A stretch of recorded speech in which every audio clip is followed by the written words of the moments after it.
안녕하세요. 애나의 다락방 라디오입니다. 갑자기 하늘에서 뚝 떨어졌나 싶은 천재가 가끔 모두를 놀라게 하며 등장할 때가 있습니다.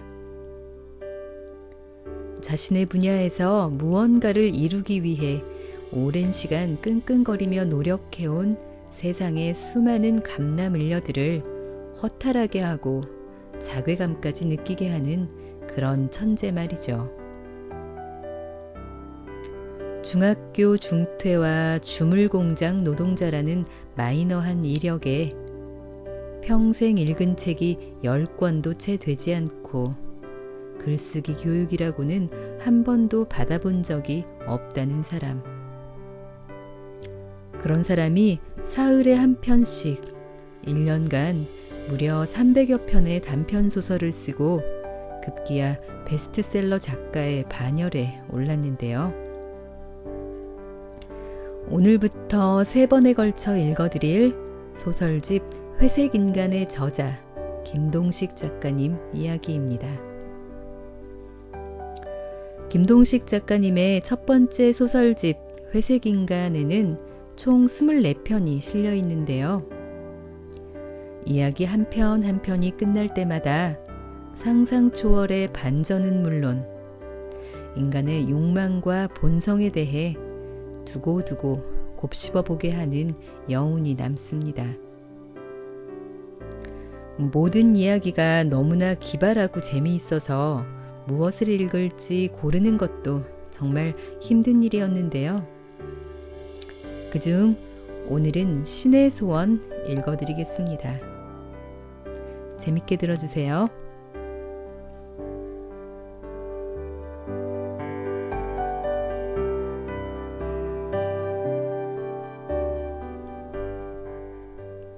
어느 날 갑자기 전 인류의 머릿속으로 신의 메시지가 울렸다. 너희의 기도가 다 한 가지 소원을 들어주려 한다. 그것이 무엇이든 간에 뭐든지 다 이루어주겠다. 인간의 대표자는 오늘 밤 12시에 소원을 말하라.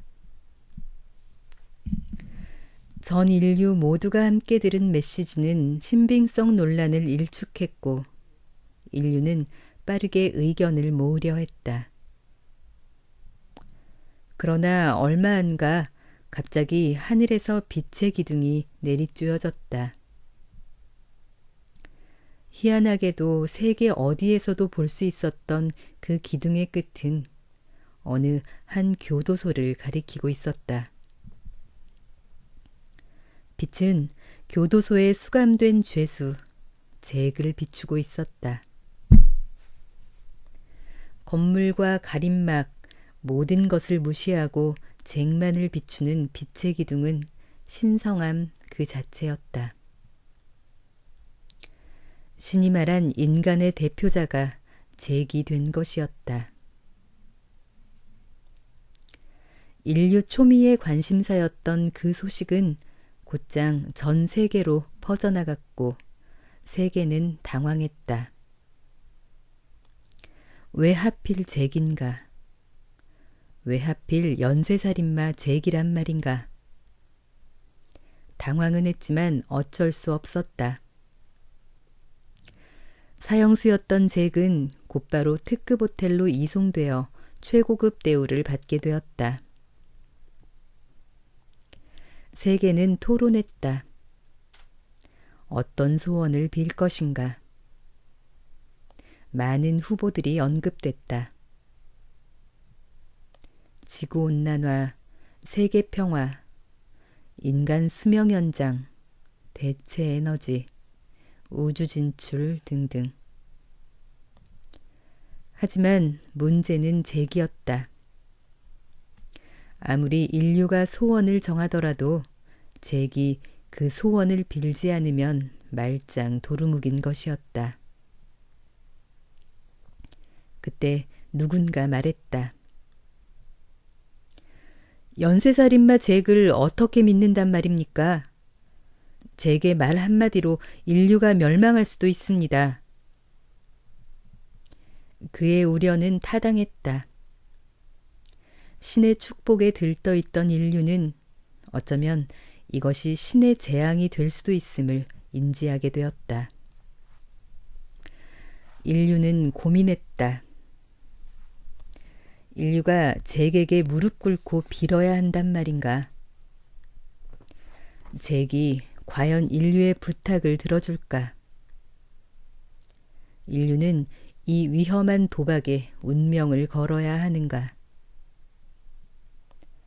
그리고 그때 누군가가 다시 말했다. 잭의 사형을 지금 집행합시다. 그의 말은 많은 이들에게 공감을 일으켰다. 인류는 연쇄살인마를 믿고 도박을 할 수는 없었다. 그렇게 연쇄살인마 잭은 최고급 호텔에 도착한 지 2시간 만에 형장으로 끌려가 사형당해야 했다. 하지만 사람들은 다시 당황했다. 잭을 비추는 빛의 기둥이 사라지지 않았던 것이다. 온갖 추측들로 사람들은 공포에 떨었고 그날 밤 12시까지 전 세계의 이목이 잭의 시체로 집중되었다. 한데 사람들의 걱정과는 달리 12시가 지나자 잭의 시체를 비추던 빛의 기둥이 거짓말처럼 사라졌다. 그 대신 또다시 신의 메시지가 전 세계로 울렸다. 내일 밤 12시에 다시 소원을 말하라. 그러고는 곧 다른 곳에서 빛의 기둥이 다시 비추어졌다. 기둥 근처의 사람들은 발빠르게 기둥으로 향했고 그곳에서 2번째 기둥의 주인공 마르크스를 확인할 수 있었다. 마르크스는 한쪽 팔이 없는 장애인 남자였다. 빛의 기둥 안에서 마르크스는 크게 소리쳤다. 나의 소원은 전 세계의 모든 장애가 치유되는 것이요. 사람들은 그의 소원을 지지했다. 좀 더 나은 소원을 제시하는 이들도 있었지만 선택받은 자의 뜻을 꺾으면서까지 소원을 반대할 명분은 없었다. 많은 사람이 소원이 이루어질 내일 밤을 기대하며 잠이 들었다. 하지만 아침이 되었을 때 사정은 달라졌다.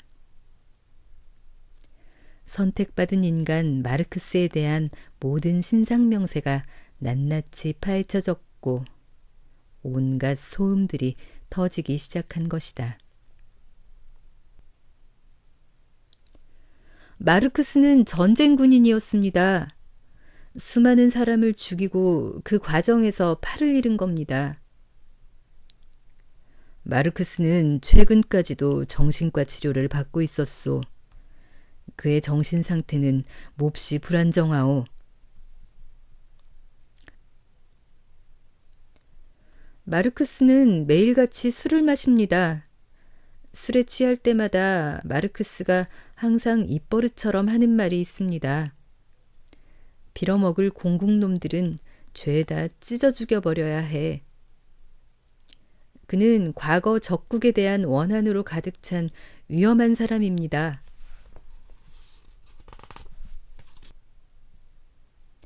사람들은 동요했다. 만에 하나를 걱정했다. 마르크스가 혹 인류에게 끔찍한 결과를 초래하지 않을까. 그 걱정이 눈덩이처럼 커지는 것은 아주 간단한 일이었다. 고작 몇 개의 키워드만 있으면 되었다. 정신과 치료, 전쟁살인, 알코올 중독. 실제 마르크스가 어떤 사람인지는 사람들에게 중요하지 않았다. 해가 채 지기 전 누군가가 말했다. 마르크스를 죽입시다. 또 다른 누군가가 동의했다. 맞습니다. 마르크스가 인류에게 해가 되는 소원을 빌기 전에 죽입시다. 점점 고조되어가는 분위기에 사람들이 휩쓸리는 건 순식간이었다. 결국 마르크스는 12시를 보지 못하고 주인 없는 총에 맞아 목숨을 잃어야만 했다. 사람들은 다시 마르크스의 시체를 보며 신을 기다렸다. 12시가 되어 마르크스의 시체에서 빛의 기둥이 사라지고 또다시 신의 메시지가 울렸다. 내일 밤 12시에 다시 소원을 말하라. 세계 어딘가에서 또다시 빛의 기둥이 내리쬐었다. 세 번째 빛의 기둥의 주인공은 평범한 사내 김군이었다. 평범한 김군의 신상명세가 모두 드러나는 데는 1시간이 채 걸리지 않았다. 김군은 음주운전을 하다 걸린 적이 있습니다. 김군은 개고기를 먹는다. 김군이 예전에 달았던 댓글들을 보십시오. 김군이... 사람들은 엄격했다. 김군이 지은 깃털만한 죄들도 사람들의 평가하에 그 무게가 달라졌다. 김군이 진짜 어떤 사람인지는 사람들에게 중요하지 않았다. 작은 흠집만으로도 김군은 인류 멸망의 씨앗 취급을 받을 수밖에 없었다. 누군가는 또다시 말했다. 저런 인성을 가진 자가 혹시라도 인류에게 해가 되는 소원을 빌면 어쩐단 말입니까? 인류의 안전을 위해 김군을 죽입시다. 휩쓸린 사람들은 동의했다. 그렇게 김군은 완벽하지 못한 죄로 주인 없는 칼에 맞아 목숨을 잃어야만 했다. 사람들은 다시 빛이 내리쬐는 김군의 시체를 보며 신을 기다렸다. 내일 밤 12시에 다시 소원을 말하라. 네 번째 빛의 기둥의 주인공은 세계적인 재벌 스크류지였다. 이미 잭과 마르크스, 김군의 상황을 처음부터 지켜본 스크류지는 발빠르게 선언했다. 나는 인류를 위한 소원을 빌지 않을 것이요. 나는 나의 불로불사를 소원으로 빌 것이요. 내 소원은 지극히 개인적인 오직 나 자신만을 위한 것이요. 그러니 내가 절대 인류에게 해가 되지 않으리란 것은 모두가 인정할 수 있을 것이요. 그의 말은 타당하였다. 이미 가진 게 많은 자가 불로불사를 소원으로 빈다는데 그걸 믿지 않을 사람은 없었다. 스크류지의 소원이 인류에게 해가 될 가능성은 전혀 없었다. 하지만 질투하는 자는 있었다. 왜 스크류지는 인류의 소원을 혼자서 독차지하는가? 불로불사라는 것이 인간에게 허락되어도 되는가? 오만하고 이기적인 자, 그는 소원을 빌 자격이 없다. 결국 분위기에 휩쓸린 사람들은 또다시 외쳤다. 스크류지를 죽입시다. 스크류지가 소원을 빌기 전에 죽입시다. 스크류지는 당황했다. 이보시오들, 그렇다면 내 다른 소원을 빌겠소. 인류를 위해 소원을 빌겠소. 하지만 광기에 휩쓸린 사람들을 막을 재주는 없었다. 스크류지의 말을 믿을 수 없다. 스크류지 같은 자는 절대 남을 위하지 않는다. 스크류지를 죽이자. 그날 저택을 탈출해 피신하던 스크류지의 방탄자동차는 광기에 찬 군중들에 의해 불태워졌다. 또다시 사람들은 빛이 내리쬐는 스크류지의 시체를 지켜보며 신을 기다렸다. 이번이 마지막이다. 내일 밤 12시에 다시 소원을 말하라. 마지막이 있을 줄은 몰랐을까? 사람들은 당황했다. 신중해졌다. 그리고 5번째 기둥의 주인공을 찾았을 때 사람들의 광기가 드디어 멈췄다. 기둥의 주인공은 8살 소녀였다. 사람들은 빠르게 소녀를 평가했다. 소녀의 가족은 속세를 떠나 평생을 산속에서 밭을 일구며 자연과 함께 살고 있었다. 흡족했다. 소녀는 태어나 단 한 번도 집을 떠나본 적이 없고 부모님 외에는 그 누구도 만나지 못해 속세의 때가 묻지 않아 순수했다. 흡족했다. 그들 가족은 모두 채식만을 하였고 벌레조차 쉽사리 살생하지 않았다. 흡족했다. 그들 가족은 지금의 생활이 가장 행복했고 속세에 그 어떤 욕심도 없었다. 흡족했다. 완벽했다. 드디어 사람들은 그 어떤 흠도 찾아내질 못했다. 그리고 소녀는 대답했다. 우리 아빠가 세상에서 가장 중요한 가치는 평등이라고 했어요.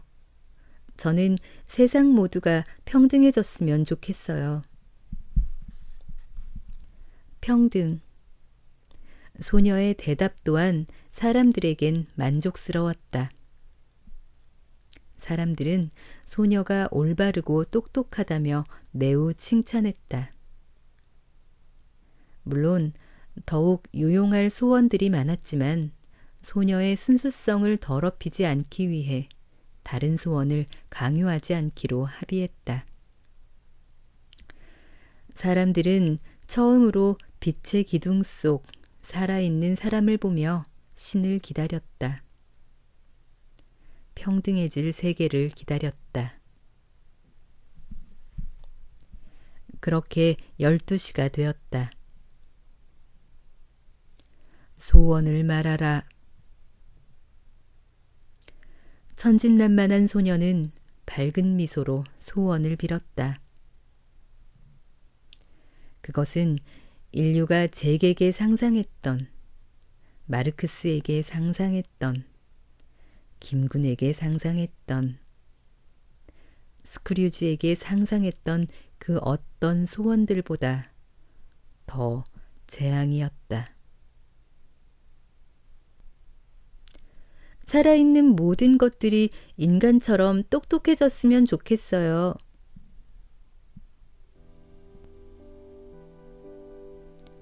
사람들은 물었다.